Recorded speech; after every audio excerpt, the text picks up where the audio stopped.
In doing the research for my last video, Who was in the National Statuary Hall, Part 5, Louisiana, Maine, Maryland, and Massachusetts, there were two topics I encountered that really grabbed my attention, and I started to research these two topics as independent subjects. The first topic I had decided to call 1871 Eyes Wide Open, because I already knew from past research that significant historical events in our current timeline took place in 1871, and I uncovered some more events through my research into the National Statuary Hall that happened in or around 1871 to add to the list. In particular, the beginning of Mardi Gras in 1871 in Galveston, Texas, and the establishment of Shriners International in 1870.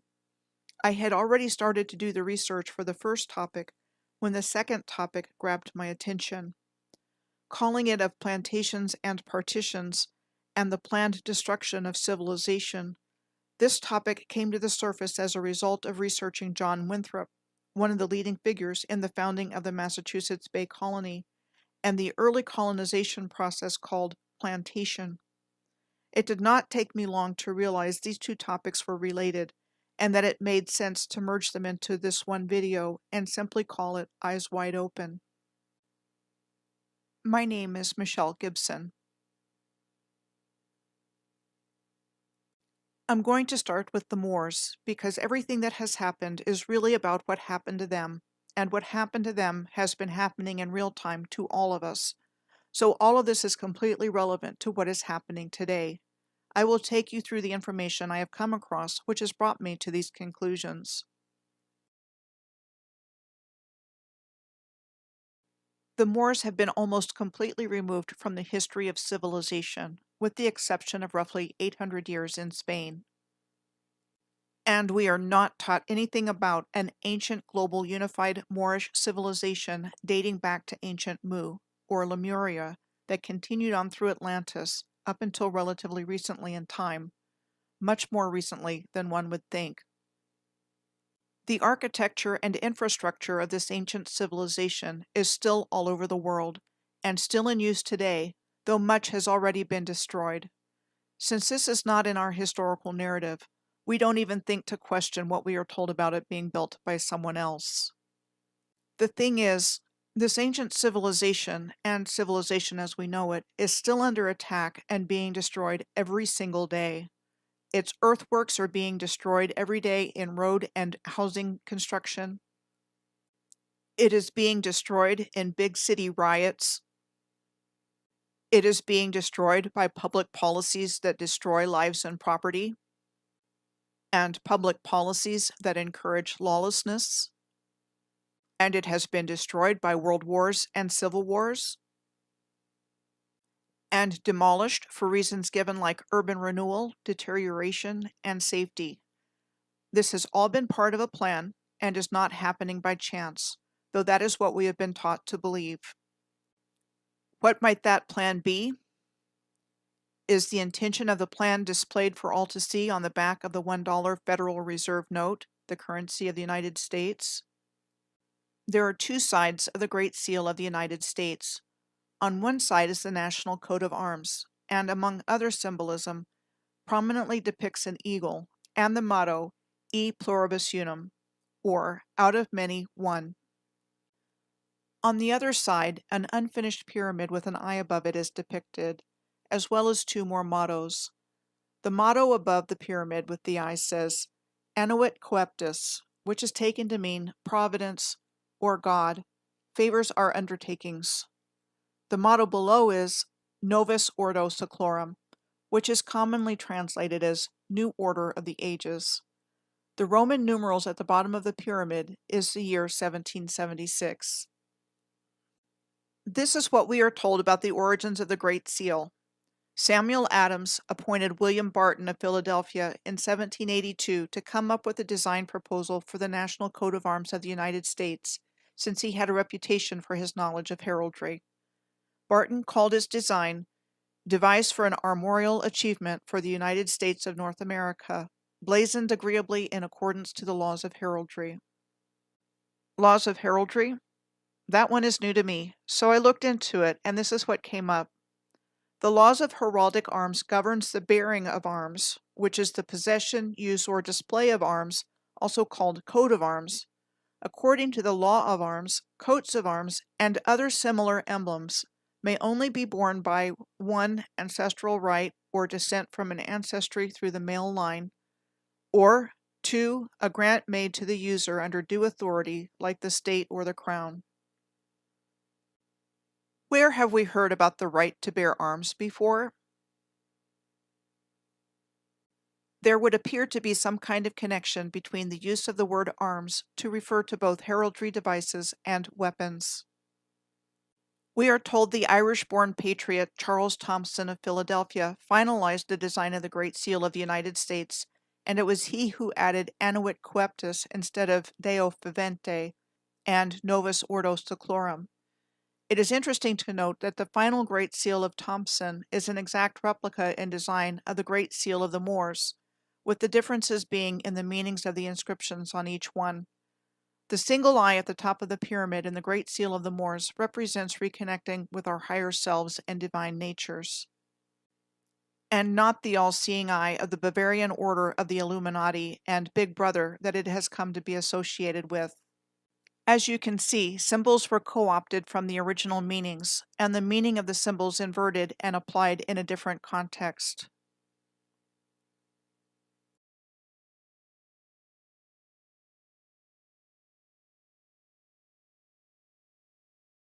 The Moors are friends of humanity, with 5 principles of love, truth, peace, freedom, and justice, and are all about teachings to activate the pineal gland and about the human potential to reconnect to our higher selves and divine natures in this lifetime. Another important ordo is found in the Masonic motto of the 33rd degree, Ordo ab Chao, and Deus meumque jus. It is found on the grand decorations of the Order of the Sovereign Grand Inspectors General of the Scottish Rite, one of the highest honors and roles which can be bestowed upon a Mason. It translates to order out of chaos and God and my right. And who exactly is their God?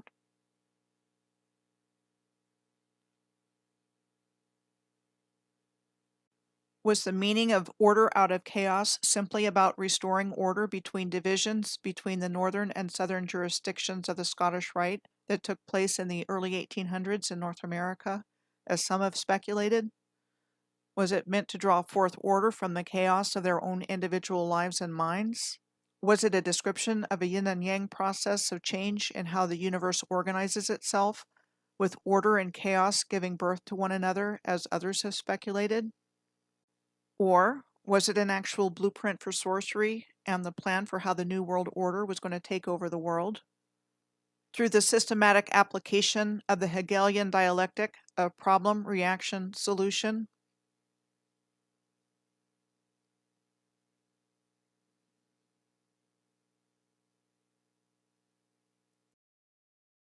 Here's a list I found of Hegelian dialectic methods of manipulation, which includes chaos sorcery.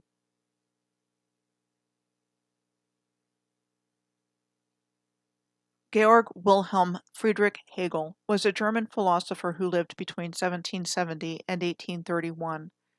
In his major work, The Phenomenology of Spirit, Hegel traced the formation of self-consciousness through history and the importance of other people. One of the titled subsections in the self-consciousness chapter of this book is Independent and Dependent Self-Consciousness, Lordship and Bondage. The common name for this passage is the master-slave dialectic.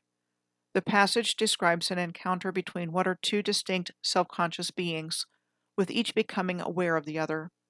Self-consciousness forms as the result of the dialectic, or movement, of recognizing each other. This movement takes the form of a struggle to the death between the two self-conscious beings in which one masters the other, only to find out that the lordship or mastery is not possible because the bondsman or slave in this state is not free to offer it. This passage is a key element in Hegel's philosophical system and influenced later philosophers. It is interesting to note that I came across references to Tapping Reeve when I was researching historical figures represented by statues in the National Statuary Hall. Tapping Reeve was an early American lawyer, educator, and judge. If you break down the meaning of his unusual name as actual words in English, tapping can be defined as to exploit or draw a supply from a resource, and Reeve as administrator, attendant, curator, agent, director, and the list goes on. Something to think about. Tapping Reeve opened the Litchfield Law School in Litchfield, Connecticut in 1784, the first independent law school established in America for reading law, and a proprietary school unaffiliated with any college or university. Tapping Reeve became Chief Justice of the Connecticut Supreme Court in 1814. Reeve came to mind because of the title of the book he published in 1816. It was titled The Law of Baron and Femme, of Parent and Child, Guardian and Ward, Master and Servant, and the Powers of the Court of Chancery, with an essay on the terms heir, heirs, and heirs of the body. This became the premier American treatise on family law for much of the 19th century, with revisions and republication in 1846, 1867, and 1888. Hegel was considered one of the most important figures in German idealism that was linked with Romanticism and revolutionary politics. Romantic nationalism is the form of nationalism in which the state claims its political legitimacy as a consequence of the unity of those it governs, including such factors as language, race, ethnicity, culture, religion, and customs. This was in opposition to dynastic or imperial rule. Here's background information on who some of the dynastic rulers were before I go further into the results of Romantic nationalism. First, a little bit about Elizabeth of Bohemia, who lived from 1596 to 1662. She was the daughter of Anne of Denmark and King James VI of Scotland, and first of England, Scotland, and Ireland of the royal house of Stuart. These portraits of King James are both in existence. Notice the word Jacobus at the top of the portrait of him on the left. Elizabeth was the wife of Frederick V, who was the Elector Palatine of the Holy Roman Empire and briefly the King of Bohemia between 1619 and 1620, so she was briefly the Queen of Bohemia. Prior to the dissolution of the Holy Roman Empire in August of 1806 as a result of Napoleon defeating the Austrian and imperial forces in the Battle of Austerlitz in December of 1805, the imperial throne of the Holy Roman Empire was occupied by the House of Habsburg. Also called the House of Austria, the House of Habsburg was one of the most distinguished and influential royal houses of Europe. The daughter of Elizabeth of Bohemia and Frederick V was Princess Sophia. Princess Sophia was the founder of the Hanoverian line of British monarchs, and through her mother, a descendant of the House of Stuart. Interestingly, Princess Sophia was born in 1630, which was the same year that the Massachusetts Bay Colony was established and the beginning of the plantation of New England. More about that later in this video. The Stone of Scone, also known as the Stone of Destiny, and Jacob's Pillow Stone, has been used for centuries in the coronation of Scottish monarchs, and later when the Scottish monarchs became English monarchs, and is an ancient symbol of Scottish sovereignty. When not being used for the coronation ceremonies of British monarchs at Westminster Abbey in London, it is kept on display in the Crown Room at Edinburgh Castle alongside the crown jewels. Who exactly was Jacob in the Bible? Jacob was the son of Isaac and grandson of Abraham, and later received the name Israel. The tribes of Israel came into existence through his sons. What if there was a direct connection to the tribes of Israel found in the House of Stuart that is missing from collective awareness because that information, and all information about the tribes of Israel throughout the world, was deliberately removed, their fate coming down to us instead as the lost tribes of Israel? And at what point did the children of Israel become the Jews that we know today? The available information is that the Ashkenazic Jews are the Jews of France, Germany, and Eastern Europe, and their descendants, and that Ashkenaz is used in Hebrew to refer to Germany.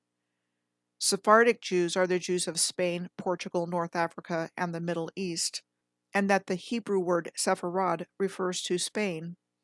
and Mizrahi Jews, with Mizrahi meaning east and referring to Jews whose ancestors moved east instead of west. What if the tribes of Israel were part and parcel of the ancient, advanced, unified Moorish civilization that dates back to ancient Mu? These are some examples of the same 8-pointed star visible in the Tribes of Israel graphic, just shown previously, found in diverse places. On the top left, a detail at the Mabel Tainter Memorial Theater in Menominee, Wisconsin. At the Gumti Memorial in Faisalabad, Pakistan, in the top middle. And on a book cover about the First Anglo-Afghan War on the top right. And on the bottom left, at the Moorish Kiosk in Mexico City. And on the bottom right, above the chandelier, at an abandoned Lowe's Theater on Canal Street in New York City. The Great Exhibition of the Works of All Nations, held in the Crystal Palace in London in 1851, was also known as the Great Shalimar, a reference to the Mughal Garden Complex in Lahore, where you see the same 8-pointed star and similar design patterns in the Mughal Gardens on the left, and on the Great Exhibition brochure on the right. What if there were empires within this civilization that were totally integrated with each other and not at war with each other as we have been taught, with examples of Tartaria in Asia, Barbaria in Africa, Washita in North America, and Mughal in India? At any rate, Princess Sophia, the granddaughter of the Stuart King James, was named heir presumptive to the thrones of England and Ireland by the 1701 Act of Settlement. The 1701 Act of Settlement was passed to settle the succession of the crowns of England and Ireland on Protestants only, and their daughter, Princess Sophia, was the next Protestant in line for the throne. Princess Sophia of Hanover, however, died on June 8th of 1714, before the death of Queen Anne on August 1st of 1714, and Sophia's son became King George I on August 1st of 1714. So this was when the German House of Hanover and the Georgian kings ascended to the British throne through legitimate issue from the royal bloodline of the House of Stuart. In February of 1717, James Francis Edward Stuart of the House of Stuart, called the Pretender, who at one time was claimant to the throne, left where he was living in France to seek exile with Pope Clement XI in Rome, and he died in Rome in 1766. I found the portrait on the left of James Francis Edward Stuart, which was believed to have been painted of him while he was living in France, and on the right is the typical portrait of James Francis Edward Stuart. He was forcibly prevented from claiming the throne when he tried to do so in the Jacobite uprising of 1715. In our historical narrative, the Jacobean era was the period in English and Scottish history that coincides with the reign of King James I and VI, between the years of 1563 and 1625. More on happenings in 1717 shortly. Now back to the revolutions of 1830. 1 year before Hegel's death, these were romantic nationalist revolutions which led to the establishment of constitutional monarchies in France in 1830 with King Louis-Philippe I, and in 1831 with King Leopold I of Belgium, otherwise known as King of the Belgians. King Louis-Philippe I of the Habsburg House of Bourbon's cadet branch of the House of Orléans was the last king of France. He became King of France in August of 1830 in what became known as the July Monarchy, after the July Revolution, also known as the Second French Revolution, or Three Glorious Days, forced his cousin, King Charles V, to abdicate, and the Bourbon monarch was replaced by the Duke of Orléans. In the French constitutional monarchy of King Louis-Philippe I, the principle of hereditary right was replaced by popular sovereignty, the principle that the authority of a state and its government are created and sustained by the consent of its people, who are the source of all political power. The July column in the Place de la Bastille, an elaborate Corinthian column, was said to have been designed and erected to commemorate King Louis-Philippe I's accession to the French throne as a result of the July Revolution. The July column reminds me of the tallest freestanding Corinthian column in the world, which is the Grand Avenue Water Tower in St. Louis, Missouri, said to have been built in 1871. King Louis-Philippe I was later forced to abdicate as a result of the French Revolution of 1848. I found these different portraits of King Louis-Philippe I on the internet, with his skin complexion changing from light to dark. The French Revolution of 1848 led to the foundation of the short-lived Second French Republic under the elected president Louis Napoleon Bonaparte, the nephew of Napoleon, which became the Second French Empire starting in 1852 when Louis Napoleon Bonaparte staged a coup d'etat and became Emperor Napoleon III. It was during the Second French Empire and the reign of Napoleon III that the railroad system was said to have been developed using Paris as a hub, and that Paris was turned into a world-class showpiece. So much for popular sovereignty until the establishment of the French Third Republic in September of 1870. More on what was going on in 1870 and 1871 to follow later.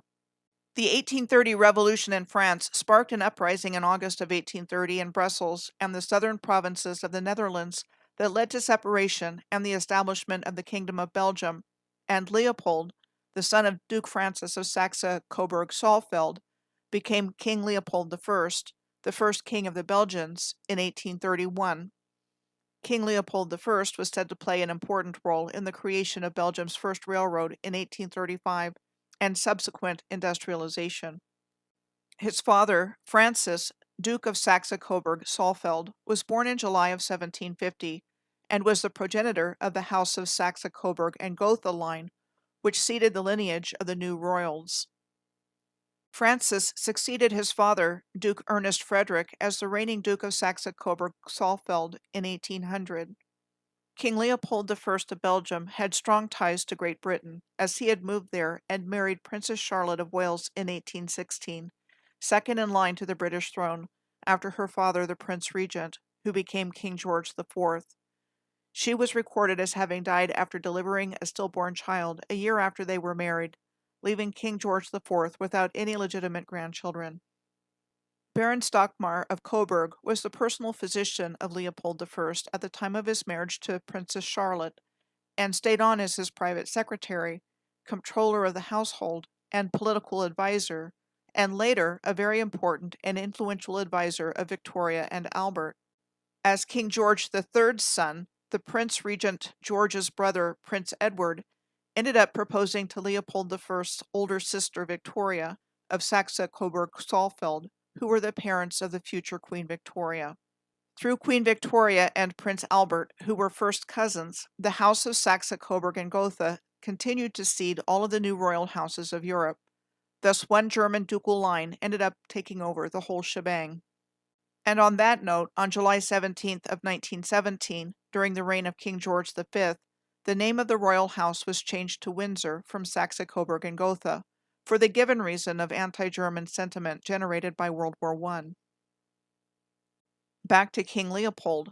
King Leopold I remarried on August 9th of 1832, this time to Louise Marie of Orléans, eldest daughter of King Louis-Philippe I of France, and 22 years younger than Leopold. As a member of the reigning House of Orléans, Louise Marie was entitled to the rank of a princess of the royal blood, legitimately descended in a male line from a sovereign. They had 4 children, including King Leopold II of Belgium and Empress Carlotta of Mexico. Queen Louise Marie died from tuberculosis in October of 1850, and King Leopold died 15 years later in 1865. They are buried together in the royal crypt at the Church of Our Lady of Laeken in Brussels, a church said to have been commissioned by King Leopold I in Queen Louise Marie's memory, with the building of it starting in 1854, first consecrated in 1872, and finally completed in 1909. The revolutions of 1830 in France and Belgium marked the beginning of a revolutionary wave of romantic nationalism in Europe, inspired in part by Hegelian philosophy, which had the aim of removing the old monarchical structures and creating independent nation-states. The revolutions of 1848 was the most widespread revolutionary wave in Europe's history, affecting 50 countries. At the beginning of the year, all of the great powers on the continent were monarchies, and in February, word of the uprising in Paris that led to the collapse of the July monarchy of King Louis-Philippe I spread through all of Europe's liberal circles as a signal for action. Many other revolutions were quickly suppressed, and the revolutions were most important in France, the Netherlands, Italy, the Austrian Empire, and the states of the German Confederation. Not only does it appear that the different revolutions of 1848 were aimed at bringing down the once stable hereditary ruling houses of the ancient regime and replacing them with the House of Saxe-Coburg and Gotha bloodline. The year of 1848 has been called the year that created immigrant America, in part due to the 1848 revolutions, where Germans seeking to escape the political unrest went and had the wherewithal to buy farmland and start businesses, as well as the immigration due to the European potato failure, which brought the Irish in large numbers, and the Chinese who arrived because of the Daoguang Depression and economic hardship in China, both of which worked for low wages and menial labor, and provided the labor pool to work on infrastructure. Was chaos being used as a destabilization element to create something new? I think this process of creating chaos to destabilize the status quo has been going on for quite some time, and seems never-ending, even in today's world. Now I want to introduce how I think the New World Order timeline was constructed. I was drawn several years ago to consider the years of 1492, the year of the fall of Granada and the Moors in Spain, and the first voyage to the New World of Christopher Columbus, and 1942, the mid-year of World War II, as boundary years for a new timeline that was somehow inserted over Earth's original history. And I have researched extensively into what was going on in our historical narrative between these 2 years. There are 450 years between 1492 and 1942, and at 225 years, the midpoint year is 1717. There were 9 50-year periods between 1492 and 1942, and when I researched events that happened in the 40, 41, 42, and 90, 91, 92 years between 1492 and 1942, I found a lot of significant historical events in our narrative. Additionally, I have found a lot of historical activity being initiated at 20-year intervals. So, for example, in 1810, 1830, 1850, 1870, 1890, and so on. For the purposes of the subject of this video, I'm going to look at some specific happenings going on during and around the midpoint year of 1717, and then focus on what was going on around 1871. The premier Grand Lodge of England was founded in London on June 24th of 1717, considered the first Masonic Grand Lodge to be created. Originally called the Grand Lodge of London and Westminster, it soon became the Grand Lodge of England. Nathan Mayer Rothschild, the bringer of the Rothschild Bank to London, and son of banker Mayer Amschel Rothschild of Frankfurt, became a Freemason in the Emulation Lodge No. 12 of the premier Grand Lodge of England in October of 1802.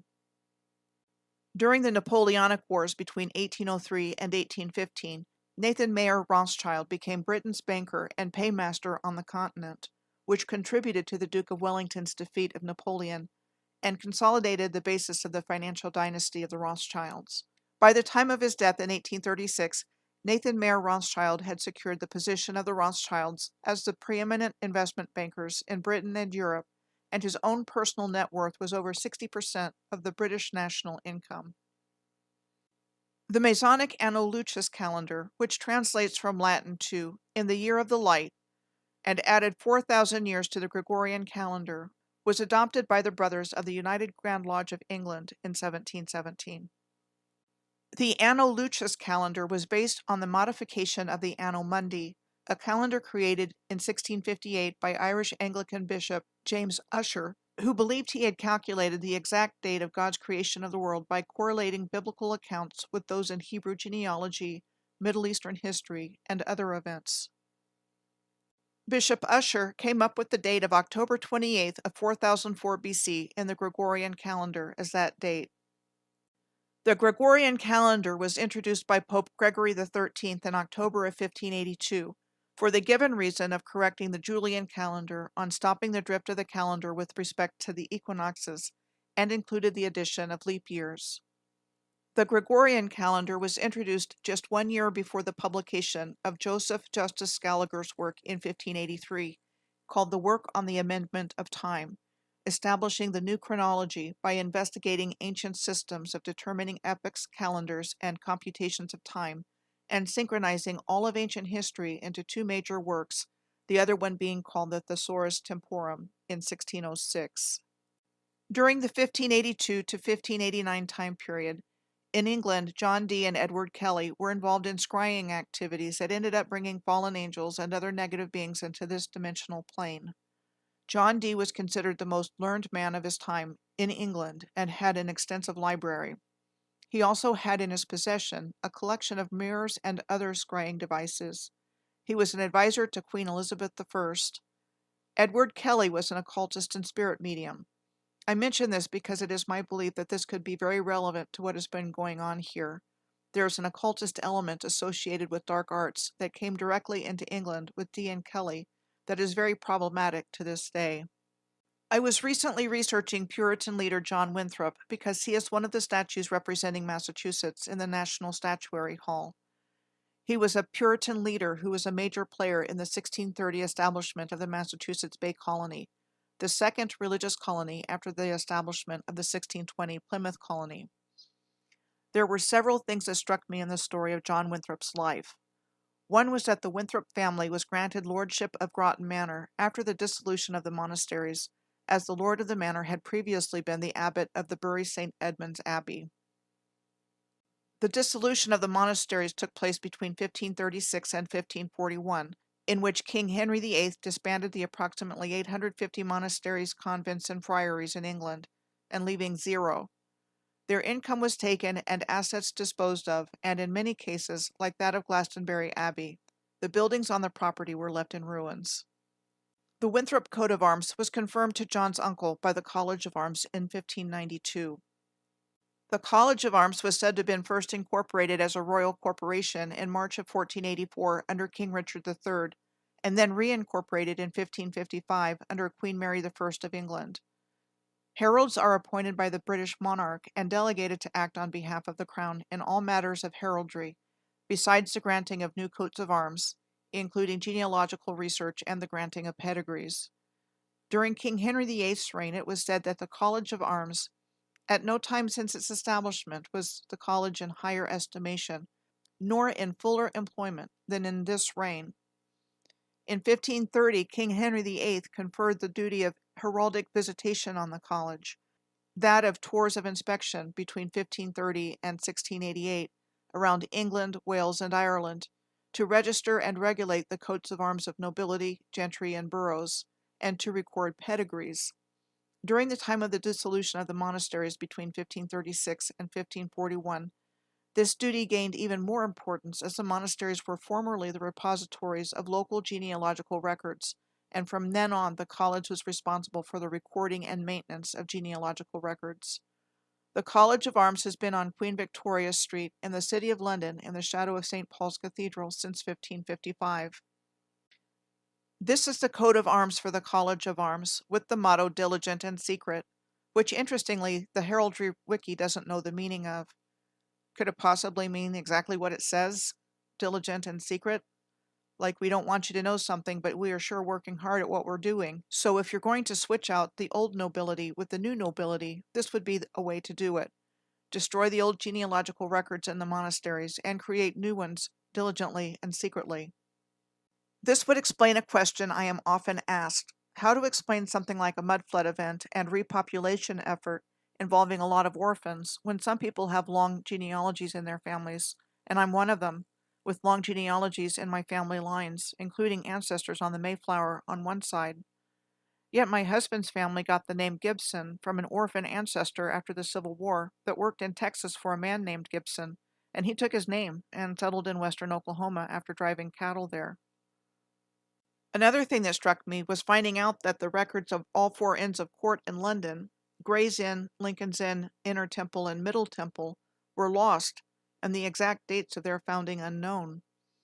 The Inns of Court educate and train barristers to be called to the bar and able to practice law in England and Wales. The current history of Gray's Inn, where John Winthrop studied, began in 1569.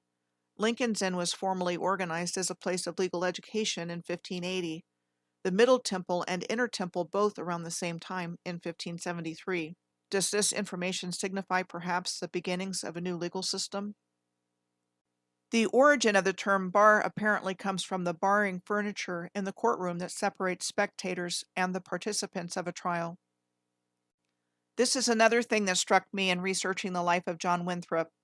Our historical narrative tells us the religious atmosphere for Puritans started to change in England in the mid to late 1620s, after King Charles I ascended to the throne in 1625 and had married a Roman Catholic.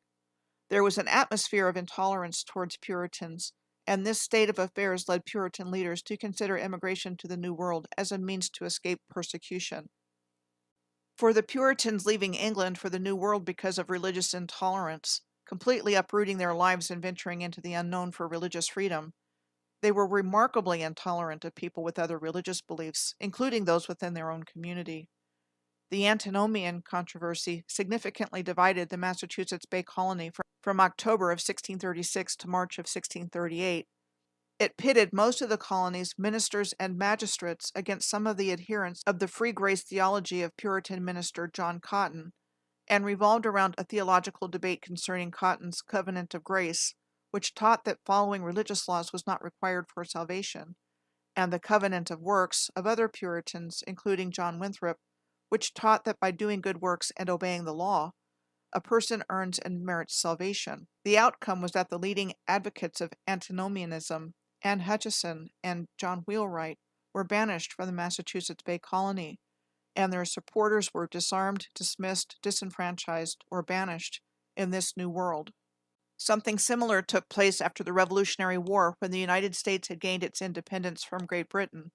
Shays' Rebellion took place in rural western Massachusetts from August of 1786 to February of 1787, in response to a debt crisis amongst the people, and in opposition to the state government's increased efforts to collect taxes on individuals and their trades.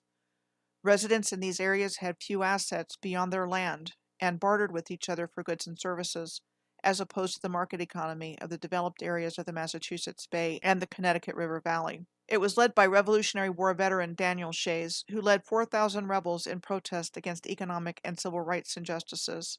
Where founders like Samuel Adams approved of rebellion against an unrepresentative government, Adams opposed the taking up of arms against a republican form of government, where he believed problems should be remedied through elections. He urged the then governor of Massachusetts, James Bowdoin, to put down the uprising using military force, so he sent 4,000 militiamen to quell the uprising. Then there was the Whiskey Rebellion that began 4 years after Shays' Rebellion. The whiskey tax was the first tax imposed on a domestic product by the newly formed federal government, and was intended to generate revenue for the war debt brought about by the Revolutionary War, and primarily affected people living in rural areas, like farmers in the new country's western frontier, who turned surplus grains into alcohol, and where whiskey was used for bartering. The Whiskey Rebellion was a violent tax protest in the United States that started in 1791 and ended in 1794 during George Washington's presidency, and when George Washington himself led 13,000 militiamen provided by Virginia, Maryland, New Jersey, and Pennsylvania to put down the insurgency. However, all the insurgents left before the army arrived, effectively ending the rebellion and resulting in a handful of arrests of individuals that were later acquitted or pardoned. The Whiskey Rebellion demonstrated that the new national government had the will and ability to suppress violent resistance to its laws. So it's okay to do one thing when you're rebelling against an oppressive system imposed from the outside, but it's not okay to rebel the new, better system once it's in place. Just seems contradictory. The last thing that really got my attention was the use of the word plantation and planting of the new settlements in the Massachusetts Bay Colony and the region that became known as New England. This map was the illustration that appeared opposite the title page of William Wood's book from that time, entitled New England's Prospect, and called A True, Lively, and Experimental Description of that part of America commonly called New England, discovering the state of that country, both as it stands to our new-come English planters and to the old native inhabitants, laying down that which might enrich the knowledge of the mind-traveling reader or benefit the future voyager. We are told that in its early months, the new Massachusetts Bay Colony struggled, losing around 200 people to various diseases. Winthrop worked alongside the laborers and servants in the work of the colony, setting an example for the other colonists to do all the work that needed to be done on the plantation. Interesting to see the word plantation used so much even from the very beginnings of the New World, because we usually see it in association with the vast agricultural estates of places like, but not limited to, the southern United States. In the early history of colonialism, plantation was a form of colonization where settlers would establish a permanent or semi-permanent settlement in a new region, literally planting themselves in a new place. Not only were settlements and settlers being planted in a new region from somewhere else, this plantation system of the colonizers quickly laid the foundation for large-scale slavery on big farms owned by planters, where vast quantities of cash crops like cotton, sugarcane, tobacco, and so on were produced. Actual human slavery not only seeded the dialectic of master and slave philosophized about by Hegel into physical form, it laid the foundations for things like turning the old world order upside down, artificial racial divisions, and the fostering of racial prejudice.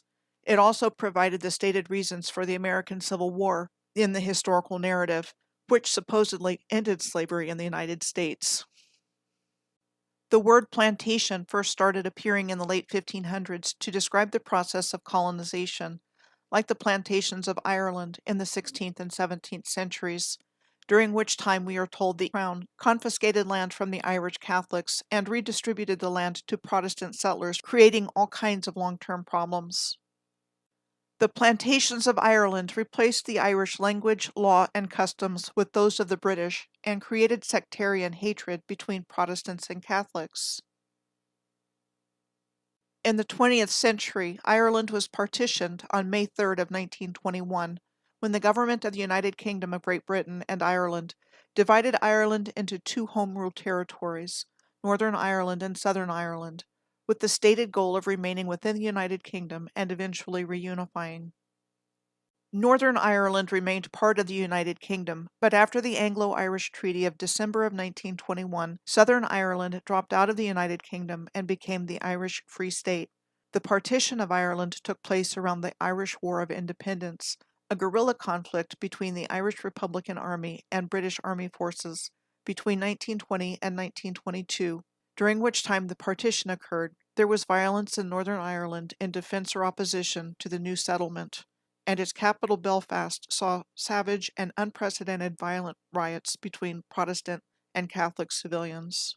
All of this led directly to the Troubles, a period of unrest and violence that escalated across Northern Ireland between the Irish Catholic Nationalists and Irish Protestant Unionists between 1969 and 1998.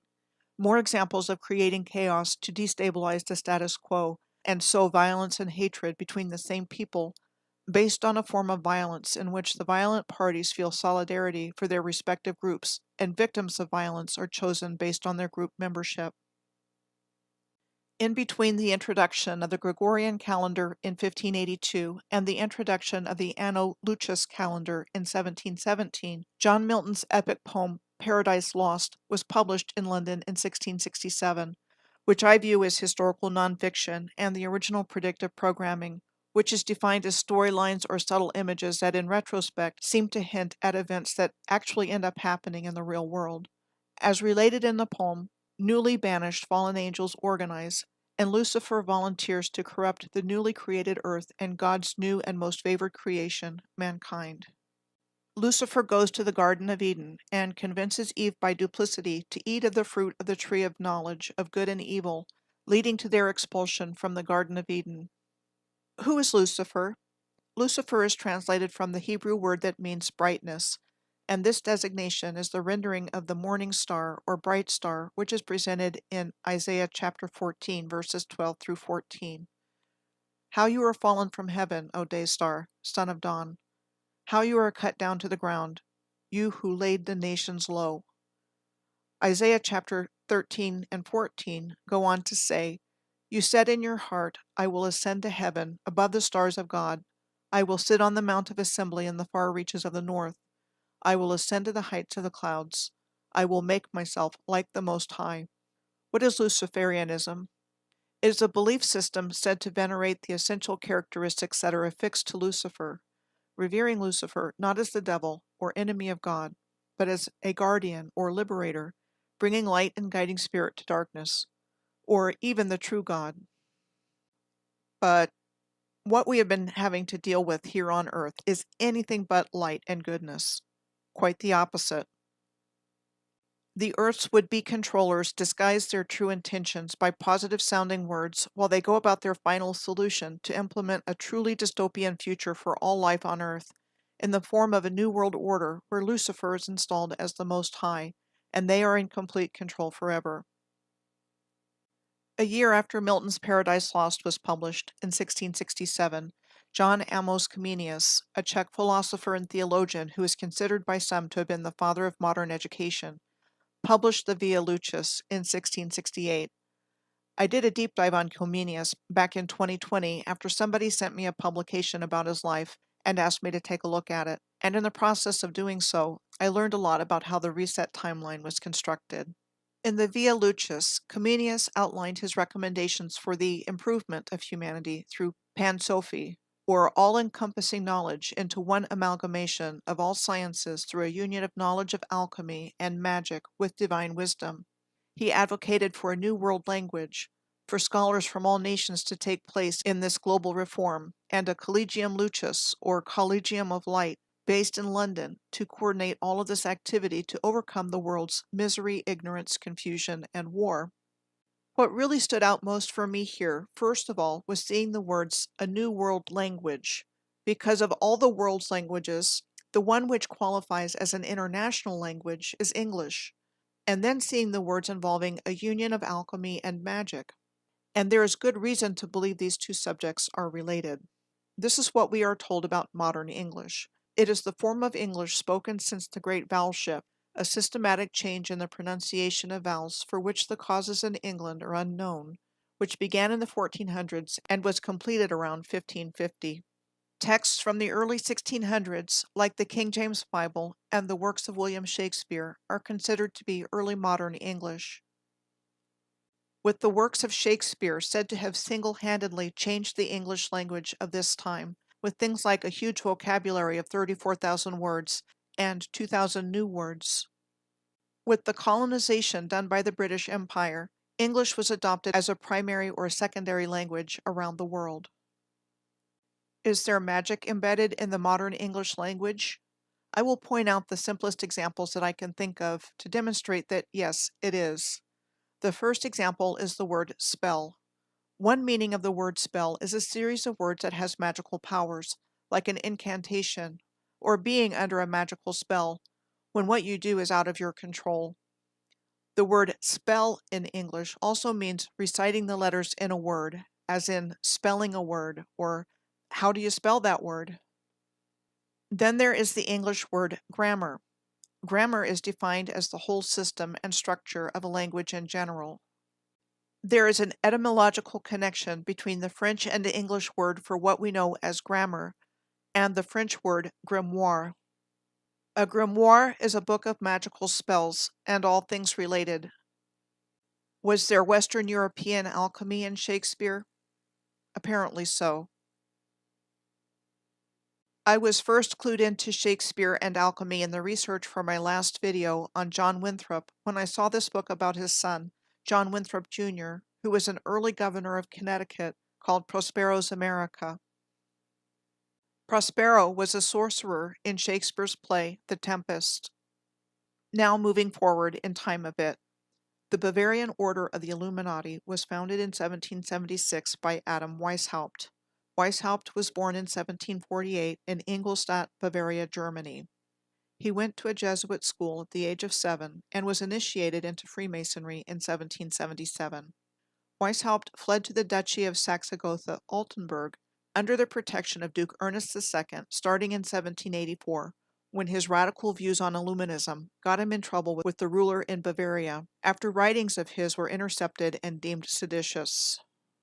I wonder if the 1776 at the base of the pyramid on the Great Seal of the United States refers to the year the American Declaration of Independence was signed on July 4th, or the year the Bavarian Order of the Illuminati was founded, or perhaps both.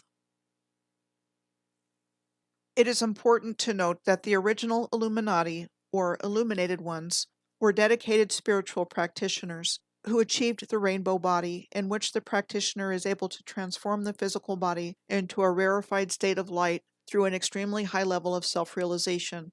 Living traditions like that of Tibetan Buddhism have retained the knowledge of how to achieve this spiritual state on an individual basis.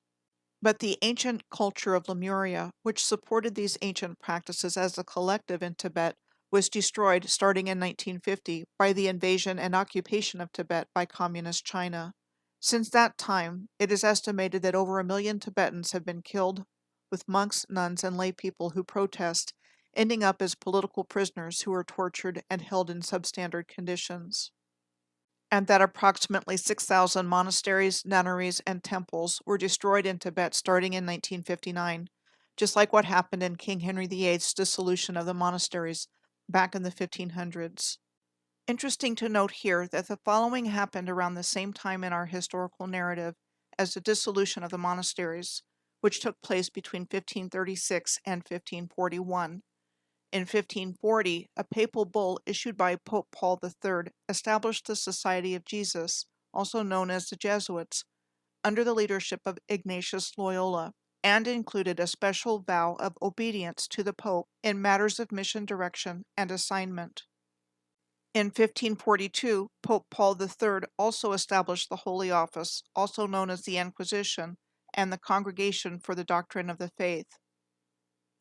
And in May of 1543, Nicholas Copernicus published On the Revolutions of the Heavenly Spheres, offering mathematical arguments for the heliocentric or sun-centered universe, and denying the geocentric model of the Earth-centered universe of Ptolemy. And the once widely accepted geocentric model of the universe was henceforth no longer considered adequate. Copernicus's universe-changing book was published shortly before his death on May 24th of 1543. Back to China in Tibet. Communist China has a policy of resettlement of Chinese citizens to Tibet. Chinese is the official language, and Tibetans have become a minority in their own country, just like the early colonial process of plantation, and still going on in the 20th century. The playbook doesn't change, just the place and time. Now I'm going to start looking at what was going on in the 1870 and 1871 period of time in our historical narrative, because a number of noteworthy events stand out. To start with, I first found Karl Marx and the Communards doing the deep dive on Comenius that I referenced earlier. I was looking up days and dates connected with Comenius, including his birth date of March 28th of 1592.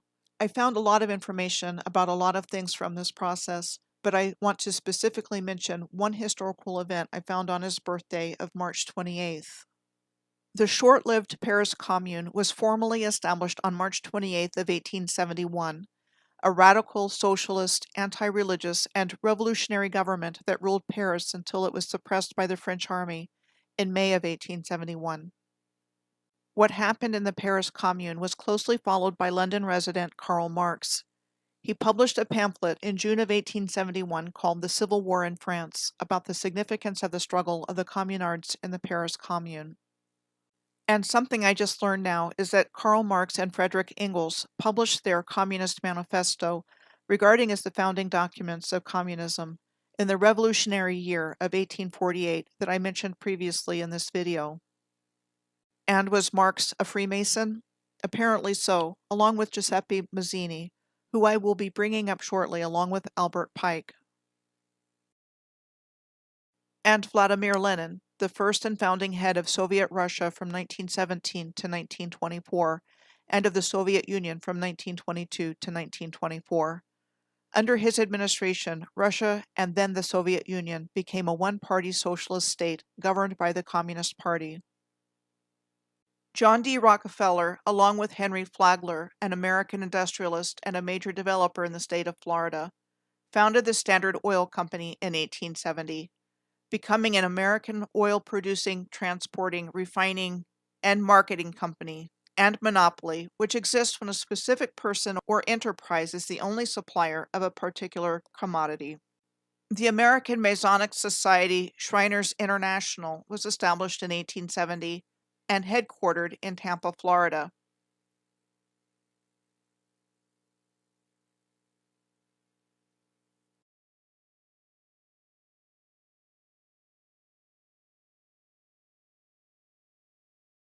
In 1871, Otto von Bismarck was the mastermind behind the unification of Germany and served as its first chancellor until 1890. Bismarck unified Germany by provoking 3 short, decisive wars with Denmark, Austria, and France, and by abolishing the supranational German Confederation, an association of 39 German-speaking states in Central Europe that was created by the Congress of Vienna to replace the former Holy Roman Empire, and formed the German Empire, which excluded Austria, which was a major beef of the Austrian Adolf Hitler. The Second French Empire ended with the capture of Emperor Napoleon III and defeat of the French military forces in the Franco-Prussian War that lasted a little over 6 months, from July 19th of 1870 to January 28th of 1871. The Siege of Paris started in September of 1870, resulting in the capture of the city by the military forces of Prussia and the North German Confederation. This is an illustration of Prussian troops marching past the Arc de Triomphe in Paris during the Franco-Prussian War. The Franco-Prussian War led directly to the brief establishment, starting in March of 1871, of the Paris Commune in its aftermath. Some believe that Bismarck manipulated the situation by dispatching the Ems telegram on July 14th of 1870, inciting the Second French Empire to declare war on the Kingdom of Prussia 5 days later, on July 19th. Bismarck annexed Alsace-Lorraine on the border with Germany, which was part of France, as a result of the Franco-Prussian War. France's determination to regain Alsace-Lorraine and fear of another Franco-German war, as well as British apprehension about the balance of power, became factors in the causes of World War I. By not including Austria in the German Confederation and annexing France's Alsace-Lorraine, Bismarck set the stage for both World War I and World War II. The Criminal Tribes Act was enacted by the British in India on October 12 of 1871 and wasn't ended until 1949. The Criminal Tribes Act of 1871 criminalized entire communities by designating them as habitual criminals, and restrictions on their movements were imposed, including men having to report to the police once per week. This included tribes like the Bil Minas of Udaipur. The ruling tribe there before the Rajputs, otherwise known as the Mewar Kingdom, forced them to hide out in the Aravalli Hills, and they were named a criminal tribe by the British government in 1924 to keep them from regaining power. The Bil Minas were subsequently given protection as a scheduled tribe after the upliftment of the Criminal Tribe Act in 1949. A scheduled tribe is recognized by the Indian Constitution, has political representation, and yet they are legally, totally, or partially excluded from various types of services important for leading a healthy life, and altogether the scheduled tribes of India make up almost 10% of the population and are considered India's poorest people. The last Mughal emperor in India, Bahadur Shah Zafar, was deposed by the British East India Company in 1858 and exiled. Through the Government of India Act of 1858, the British Crown assumed direct control of the British East India Company-held territories in India in the form of the new British Raj. In 1876, Queen Victoria assumed the title of Empress of India. King Emperor and Queen Empress were the titles used by the British monarchs in India between 1876 and 1948. The U.S. Congress passed the District of Columbia Organic Act in 1871, which repealed the charters of the cities of Washington and Georgetown and established a new territorial government for the District of Columbia. This created a single municipal government for the federal district, which was incorporated, defined as the process of constituting a company, city, or other organization as a legal corporation. Thus, the 1871 U.S. corporation was born, which opened the door for ownership by foreign interests. The unification process of Italy, known as the Risorgimento, started with the revolutions of 1848 in Italy and was completed in 1870 and 1871. The Kingdom of Italy was created in 1861 when King Victor Emmanuel II of Sardinia was proclaimed king of the different states on the Italian peninsula, consolidated into a single state. Italy declared war on Austria in alliance with Prussia in 1866, and Italy received the region of Veneto, which was part of the Austrian Empire, after defeating them. Italian troops entered Rome on September 20th of 1870, which marked the final defeat of the Papal States under Pope Pius IX and resulted in the unification of the Italian peninsula, with the exception of San Marino, under the Kingdom of Italy and the establishment of Rome as its capital city.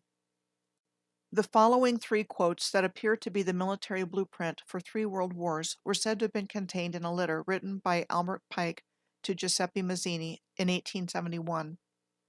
For the First World War, Pike was talking about the Illuminati overthrowing the Tsars and making Russia a fortress of atheistic communism in the same year Karl Marx first wrote about communism with regards to the Paris Commune. Coincidence? For the Second World War, he talked about taking advantage of the differences between fascists and Zionists, destroying Nazism, Zionism creating Israel, and communism being strong enough to control Christendom.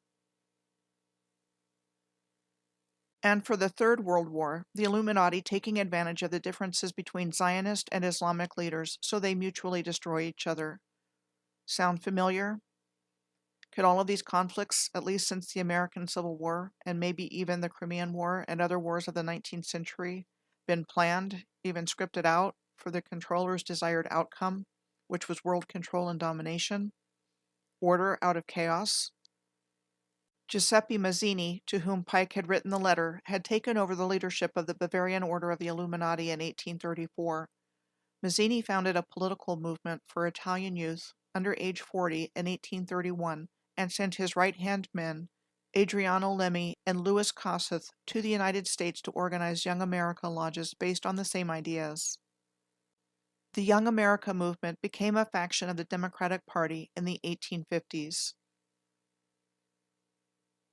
I started thinking about doing a video specifically on the year 1871 a couple of weeks ago when I was doing research on Louisiana's Edward Douglas White for the National Statuary Hall at the U.S. Capitol building. Edward Douglas White was the 9th Chief Justice of the United States Supreme Court. He was reported as having served on the reception committee in 1877 of the Knights of Momus in New Orleans. The year of 1871 was the first year Mardi Gras was celebrated on a grand scale in Galveston, Texas, and was when the Mardi Gras crews of the Knights of Momus and the Knights of Myth emerged, both of which devised night parades, masked balls, exquisite costumes, and elaborate invitations, as when the Knights of Momus, led by prominent Galvestonians, decorated horse-drawn wagons for a torchlit night parade.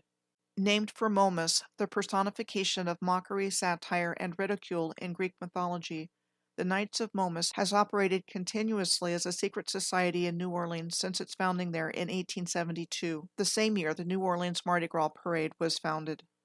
The New Orleans Knights of Momus withdrew from participating in the Mardi Gras Parade in 1991 after an ordinance was passed that required all social organizations, including Mardi Gras crews, to certify publicly that they did not discriminate on the basis of race, gender, handicap, or sexual orientation, to obtain parade permits and other public licensure. Operating continuously since its founding, the Knights of Momus still hold an annual ball masque at the Orpheum Theater on the Thursday before Mardi Gras. When I saw this, Stanley Kubrick's Eyes Wide Shut came to mind. And what do masks actually signify? Do they signify something benign, or something, including our true selves, that is being hidden from us, or a way of being that has been secretly imposed on us? Like I mentioned, the ball masque in New Orleans is held at the Orpheum Theater. Orpheum theaters were, and still are, found around the world. Just like Momus was the personification of mockery, satire, and ridicule in Greek mythology, Orpheus, a musician and poet in Greek mythology, was said to have had the ability to charm all living things and even stones with his music. What exactly caused us to go to sleep and forget who we are and what we were? How has the false information we have been taught in school been reinforced?